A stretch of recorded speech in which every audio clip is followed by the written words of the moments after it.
Jody Kielbasa, I'm the director of the Virginia Film Festival. So,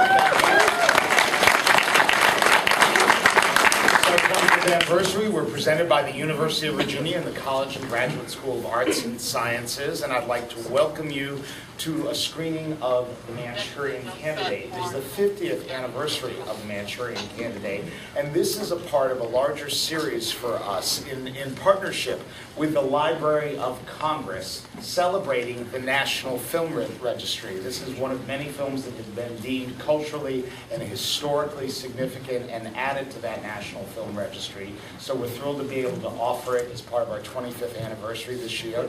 And we have a special treat in store for you. And that is, we have the American History guys with backstory here. They're going to be talking about this film and this period immediately following. So I hope you will join afterwards.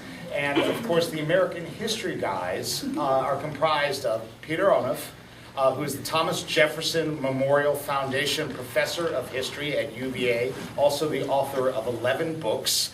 Ed Ayers, who's the president of the University of Richmond and former dean of the College of Arts and Sciences here at UVA and the author of 10 books. And Brian Balogh, who's the professor of history and I'm afraid to say only the author of 3 books, but he tells me his 3 are much more substantial and longer, which is virtually the same thing.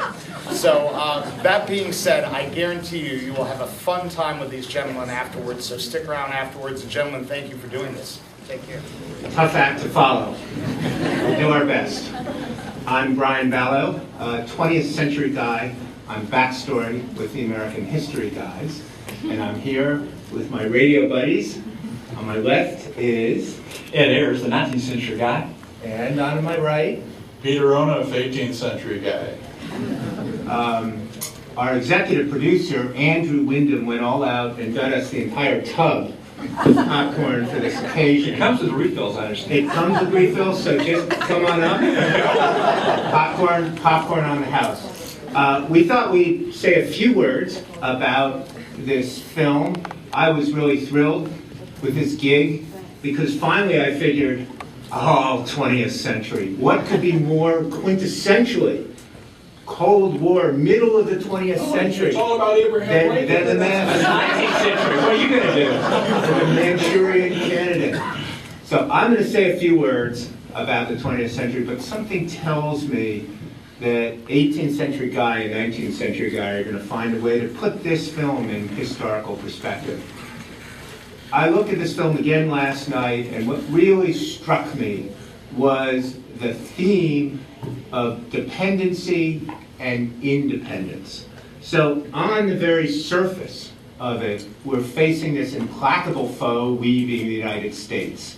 And they're using insidious methods to control well-meaning Americans, if you can consider Raymond Shaw a well-meaning American. They're using brainwashing. And one of the great fears in American democracy has always been losing the independent voter. If people can't decide independently, if they can't be in charge of their own thoughts, how can we possibly have a democracy? So, in terms of foreign relations, it's obvious we're fighting the Cold War. We don't want to become militarily subjected to the Soviet Union, but there's this internal war as well. Are they going to be able to control our minds? And that was very much on the minds of Americans at the time. In fact, this film is the quintessential Cold War liberal film. We're going to stand up to Joseph McCarthy. This is a liberal film. We're going to put a stop to these Senator Icelands, these McCarthys. And we're going to do it by breaking loose. What Frank Sinatra, Major Marco, says when he goes in and he breaks the code, he says, we're going to rip out the wires. And that's where the real suspense of the film starts. He rips out those wires, but is it going to work? And then you see in the postscript at the end of the film, yeah, because that's when Raymond Shaw finally became free. And once he was free, once he was independent of this control, then he could be an American. He could do the right thing. In fact, he gave his life for his country. one more, not one more word, but a few more words about independence and dependence. Because there's, of course, subplots within subplots here. And the major subplot I'd like to talk about is, are men independent of women? And the strong woman controlling men and weak men was a huge issue during the Cold War. J. Edgar Hoover gave speeches about how moms were not being patriotic if they weren't raising their kids to be true, tough, true-blooded Americans. There was a whole concern, a cottage industry, fear of sissies, and men who would not be independent-minded, men who would be controlled by domineering, strong women. And I think in the character of Angela Lansbury, you see that. Like most of the things with this film, there is a real twist here. Because, yes, she is controlling Raymond Shaw, and yes, she is a communist agent, but she fully expects to turn the tables on them. And I think this is a remarkable commentary about the kind of contortions that women had to go through in order to be strong women in the late 1950s and early 1960s. So come on, pass some popcorn. I think that pretty much sums it. I don't really think there's much else to say, especially from the perspective of the 18th or 19th century. Especially the 18th. Well, George Washington was referenced. Confused with the city, of course. You know, this problem of consent, which is what Brian's talking about, independence, autonomy, it's something we still worry about, and we've always worried about it. Could patriots trust each other in the time of the American Revolution? The question of loyalty is not just a McCarthyite thing of the 1950s. It goes back to the beginning. It's precisely because many Americans were loyalists, but worse than that. By which you mean disloyal. Oh, disloyal. Loyal to somebody else, loyal to the British Crown. Right. Worse than that, and I don't want you to look at your neighbors suspiciously now, but many people you thought were patriots were in fact loyalists. And this, to me, the conjunction of anti-communism with communism, it's the ultimate consensus fantasy of the 1950s. It's the dream or the fantasy of the middle, that the extremes could somehow be abolished, which is something like this polarization thing going down right now, folks. So all we need to do is get all those wires broken. Right. All of you Lawrence Harveys out there, you got to get straight before the election, because otherwise you're not voting your own will. Who is influencing you? I'd say one more thing. This is I'd like to hear what you have to say about it, Brian, before we bring Lincoln in, which this whole show is about Lincoln. And that's this notion of persuasion, of hidden persuaders. There's another cultural obsession of this period, and that is the way in which advertising is shaping our behavior. We are the advertisements that we are immersed in. Does that sound familiar to you? Well, that's a major theme of this period. There's two types of people, right? The ones who turn the TV on. That's it. All right. I didn't know that was See, all from my century. Yeah, but as you pointed out, one thing I'm surprised you didn't notice is how much the Good Center is bedecked in all the paraphernalia of the founding. It's all the eagles and all that. Ready. Yeah, right. You know, and watching that again, you can see in every scene, even when he's shot in his kitchen, he has spread eagle decoration in there. And I think it's the New Hampshire that's most important, the New Hampshire connection. You know the license plate.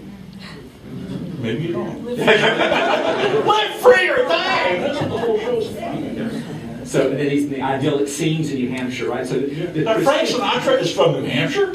Yeah, that's a stretch. Well, it's also the case that Angela Lansbury was actually 3 years older than the guy playing her son. But we're not going to get all into that. But Peter referred to the most recurring motif in the movie, which is in fact Abraham Lincoln. I don't know if you noticed how many times he appeared in different guises throughout there. His statue, the Saturn where he's looking down, often it's like, I can't believe I'm in this scene. These terrible things that are going on here. But then, of course, in the ultimate sort of contrast that just shows how far we've fallen, Osling looking into the picture of Lincoln, and he's reflected in the glass, and then of course then he goes to the masquerade, and who does he dress up like? It's Abraham Lincoln. And the whole idea is that there was a time when American democracy was pure, but of course Lincoln looks sad like that in that statue because the same kind of conflict was playing out. Who among Americans could you trust? Who was pulling the strings of really running the nation? And the people of New Hampshire and other Northerners knew. They said it's a slave power conspiracy. They're running the Supreme Court. They're running the presidency. They are stacking the Senate. They are determining Supreme Court decisions like the Dred Scott decision, which is why the Republican Party and Abraham Lincoln even emerged in the first place. And so even though the film imagines the American past with screaming eagles and that people shot, they bleed milk rather than blood. So it really begins with Lincoln, is that what you're saying? Yeah, well, I'm saying that this movie is deeply nostalgic for an America that we've lost. But ironically, Lincoln's real role was playing through something that was much more immediate and widespread and threatening to the American nation than communism in the 1950s. You mean Confederates are communists, right? According to this film? Yeah. Yeah, I think that's right. But at the very center of what you're saying, at the very center of Lincoln, you tell me if I'm wrong about this. I can't wait, please. I'll retreat to the 20th century where I belong. It seems to me Lincoln's there because he freed the slaves. And we think, okay, the ultimate act of freedom and independence, unleashing these formerly enslaved people from this dependence. Yet, as you have taught me, Ed, that too was not such a cut and dry decision.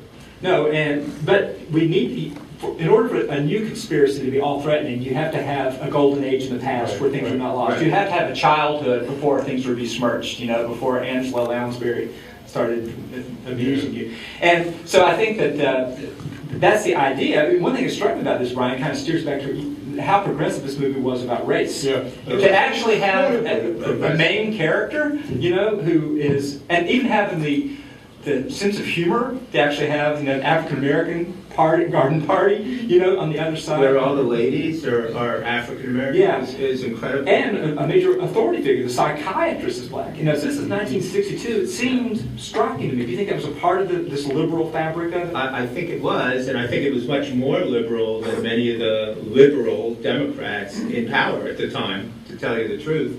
And I think where it was most progressive, to get back to foreign relations, which of course the film is about as well, the vision of the jostling and fighting and schisms within the communist world, I think is incredibly progressive. I really hadn't thought about that till I watched the film again.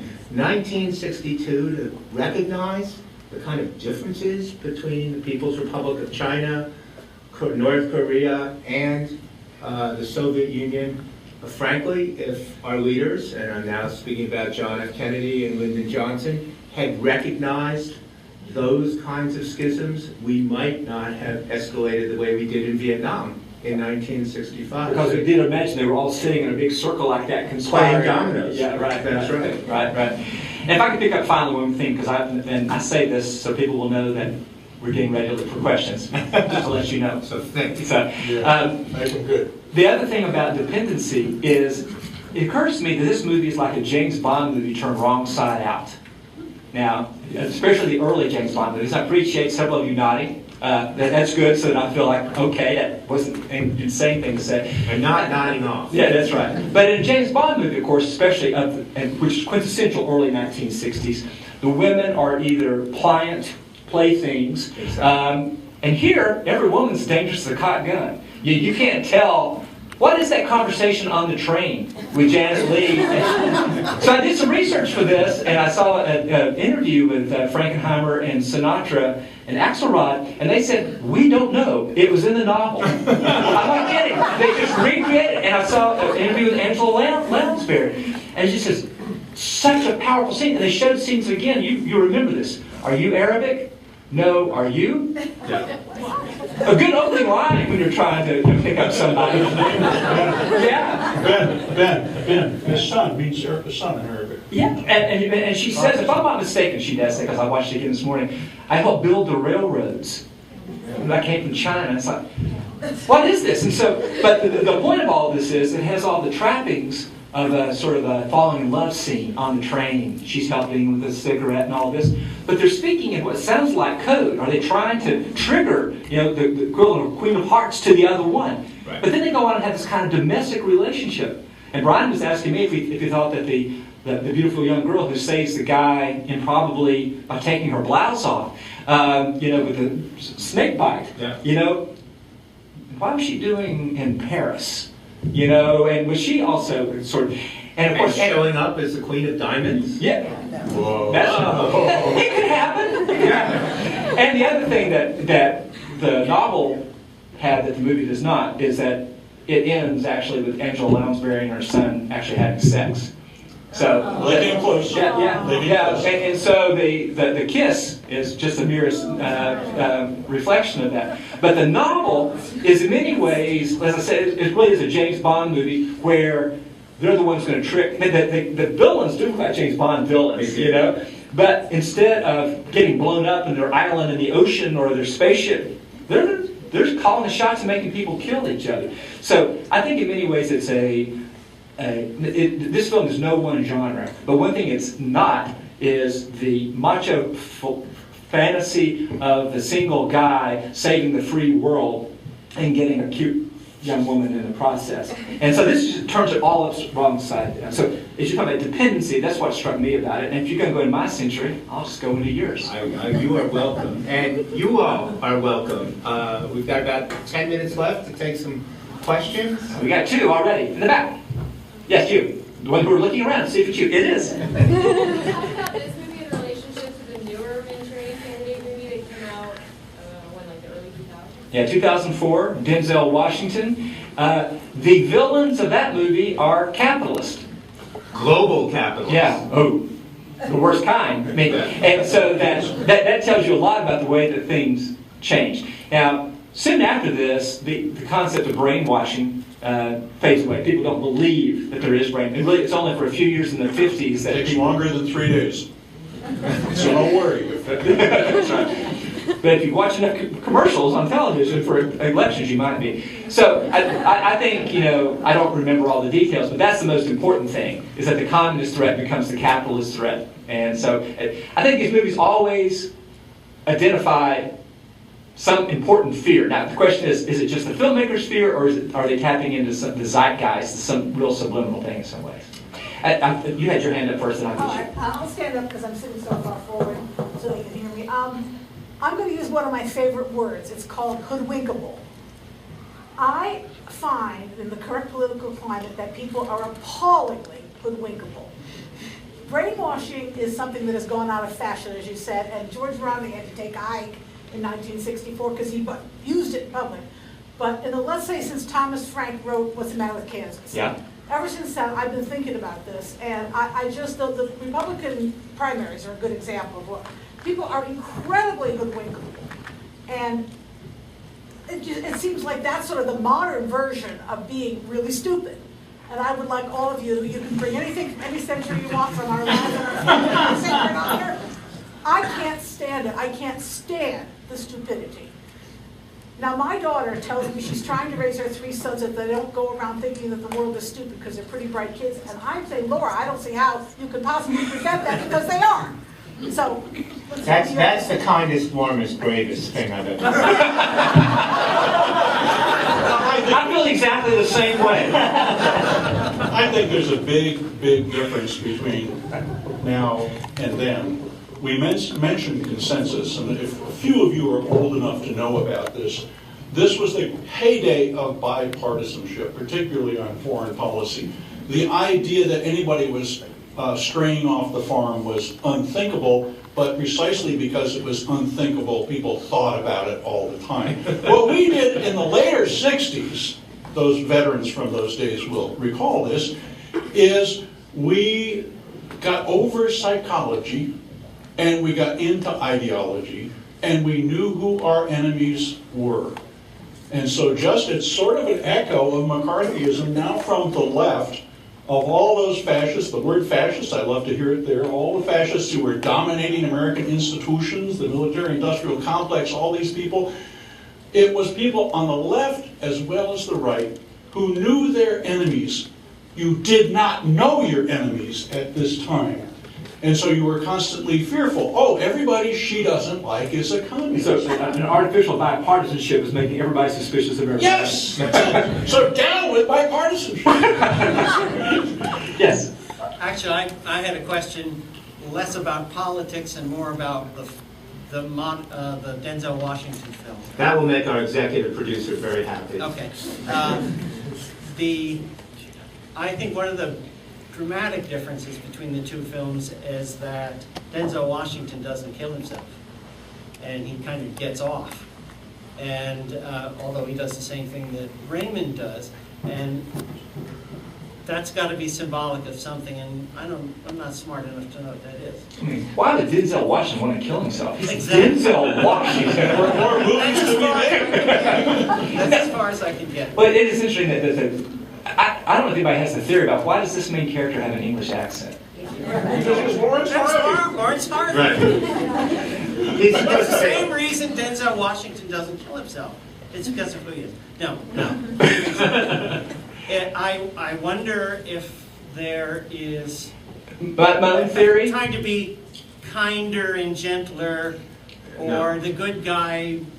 I have a theory, then I'll hear what the true answer is. No, I don't agree. I think that communism was set, and we need to, the famous line about the present loves to condescend to the past. I think we need to remember what a real threat communism presented to the world in the 1950s, right? I mean, people were dying in Korea to fight it. I think that I'm not sure that global capitalism is worth killing yourself over. But I think communism, it would feel like truly a totalitarian threat to everything that America was. So that would be my theory. That's pretty good, but now let's hear the truth. No, I think that is the truth, but I would just add, since we obviously have a lot of film fans out here, the escalation of violence in films between 1962 and when the remake was made is just unbelievable. And I was, again, in watching this just last night, I was really struck by how violent this film was. The first karate scene in film. That was And he broke his finger. Frank Sinatra did. I learned all this stuff. I'm going to use it. Frank Sinatra, when he hit the table, Yeah. that's not where he was supposed to hit it. And it broke his finger. And he showed this 1986 interview. His finger was bent for the rest of his life, so the violence that was the first time they'd actually had, and it was a very James Bond-like scene there, too.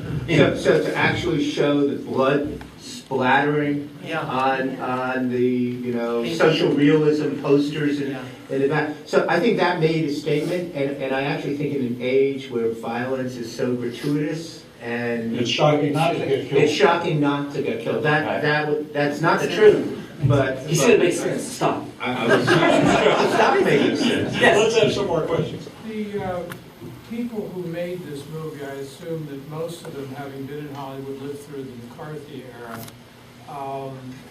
Do you know where they were, where they came down in all this, and what influence that had on their attitude and what they did in making this?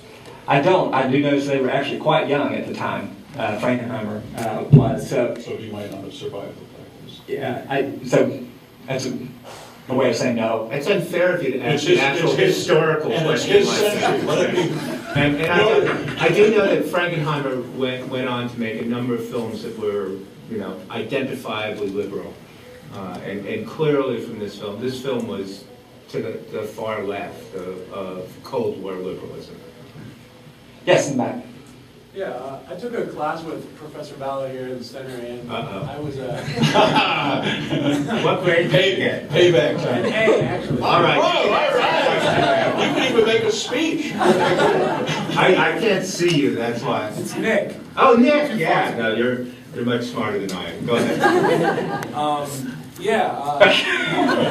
Better be good, man. When I found out you were going to be on the panel, I thought that you were going to talk about the expert culture that we talked a lot about in class of the Cold War era, and also kind of how that tied into the rise of concerns of mental health and psychology. And I noticed a lot of that in the film with obviously the psychologists, but also with all of the questions about brainwashing and how we can snap them out and these techniques of brainwashing.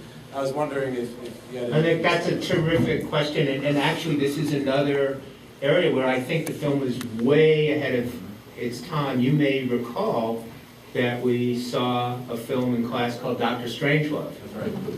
And that's actually really critiquing and challenging the expertise, the culture of expertise, which most Americans totally bought into. I think if you look at this film closely, as I know you do, you'll see that the psychiatrists were actually wrong. They were saying, no, this guy wasn't brainwashed, there's no conspiracy here. He's, the guy has to break out of it. How does he break out of it? He puts together, or Marco puts together kind of the personal, non-expert feelings of some of the men, especially the crucial move is that African-American man, right? So Writes a letter. He writes a letter, and it's actually the outsiders and the non-experts who are the key to unraveling and unleashing the real American inside this guy with a British accent. I think maybe, just because I just watched this movie, but this seems kind of conspiratorial. Oh, I just have a question that occurred to me, Professor Balogh, that maybe you would know. Yes? I guess, stop me if this is a date I know what it does, it's pretty obvious, but the whole turning inward, the whole my mind is making me, my body, do something else, and that being an allegory for Americans basically fighting Americans. And I know we briefly talked about this, but don't we see the same thing like that happened with McCarthyism, it happened in the 70s, it happened in the Vietnam War protests, it's happening now arguably as well in a slightly different way, but is this sort of just a common theme? I don't know if this is not a question, but... You mean the turning inwards? Yeah, I'm going to hand this to Peter, but all I'll say is think about Senator Iselin, as in isolationist. Yeah. Well, I'm speechless after that. You should talk about. Well, I think talk about yeah. Well, it seems to me, as I indicated before, psychology is the obsession. It's very much the middle class thing, and it's now becoming a popular that you can be analyzed. It was the heyday of all of this stuff, and as if we could get right inside. And the main picture was always mine. Yeah, exactly. But it seems to me the big switch is, and the dominant theme in American history is not psychology, it's ideology. And we understand ideology more in cultural than psychological terms. And we see whole parts of the population, as Kansas was referenced before. We don't get it, but it must be a lot of stuff going on in Kansas, like the water supply, the air they breathe. Everything in Kansas is conspiring to produce Kansans.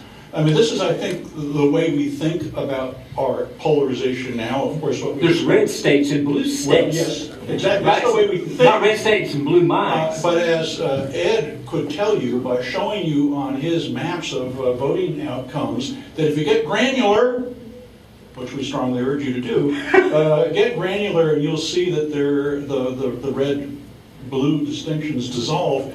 And in a way, our constructs about differences among Americans dissolve as well if you get real close. In a way, we're not psychological enough. We're too reductively ideological and cultural now. Yeah, that we replace psychology with being hoodwinked, right? It's something that somebody's doing to you to fool you rather than something you're doing to yourself, right? So we've kind of emptied out the minds and have it basically being people we just don't understand. What could they be thinking to vote the other way, which is probably the entire... Because you don't human reason with them, do you? Because there's no there. It's like Oakland, California.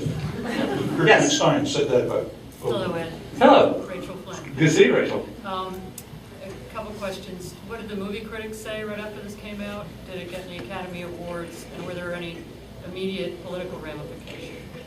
It was nominated for 2 Academy Awards, Angela Lansbury and Best Editing. It lost both of them. The reviews were pretty good, but it was an economic flop. It was removed from theaters not long after Kennedy's assassination. There's some debate about whether that had any consequence. The last word that I read was not, that it just had made what money it was going to make. And then it was out of circulation for a long time until the late 80s, when Frank Sinatra brought it back. And it's still not streamed by Netflix. No, it's not. We had to check it out of the library. Yeah. And what was your final question? Immediate political ramifications, but in part... JFK loved the movie. And when Frank Sinatra called him and said, do you have any concerns about me making this? He goes, no, who's going to play the mother? He'd read the novel.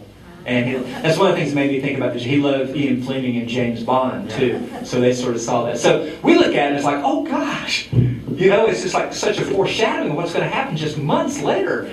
But at the time, they just took it out of circulation. So when it came back, briefly in the 70s, people kind of saw that in the 80s, and now we look back on it. And Lee Harvey Oswald probably did see it, I've read. It would have come out in that time, so we don't know what to make of that. But it was in Dallas, in the time that he lived there. He went to movies a lot by himself. So. Hey Brian, can I ask you a question? As long as it's quick, because they don't let us out of the radio studio very often, Peter, and I want them to invite us back. This is it's really what fun. seemed most clunkish about this show at the beginning. I really pretty much hated it. I'm sorry. I know it's supposed to be wonderful, but it seemed the psychology and the brainwashing stuff was absolutely. You don't like the Kielbasa even in 1962, how could anybody take that portrayal of brainwashing seriously? Artistic license. I think in those times there was so much concern about it in the wake of the Korean War. It was all over the place. Is this an answer to Peter's question? Yeah, please. Or Eric? In sort of science, almost science fiction terms, I mean, cybernetics and behaviorism, those were very much out there at this time. And just recently we found out that it was confirmed, as a historical fact that our government was conducting mind control experiments, the MK Ultra CIA mind control experiments. That was confirmed, whereas it had been just a conspiracy theory. So this film was actually prescient because that wasn't even a conspiracy theory at the time that this came out. Yeah, my answer is, of course, vaguer, but a little bit broader, which is after watching the United States unveil an atomic bomb, a state-kept secret that had this incredible impact. And then, within 4 years, seeing the Soviet Union catch up to us. I think the Americans, and then Sputnik, it looked like they were ahead of us. I think the Americans were actually, even as late as 1962. We should wrap up quickly. What's that window up there?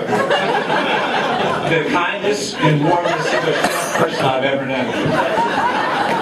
I just want to say that I thought that watching this film 50 years later was a great avenue into the many layers of historical context that exist. I had always thought about this, as Nick said, as a film very much in Cold War context. When I started talking to my buddies here, I started realizing the long tradition of American concerns about independence and dependencies, about loyalty, about fifth column, and about freedom and unfreedom.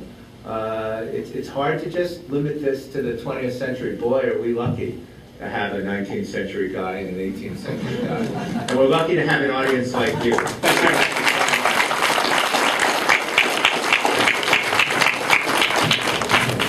And there's lots of time.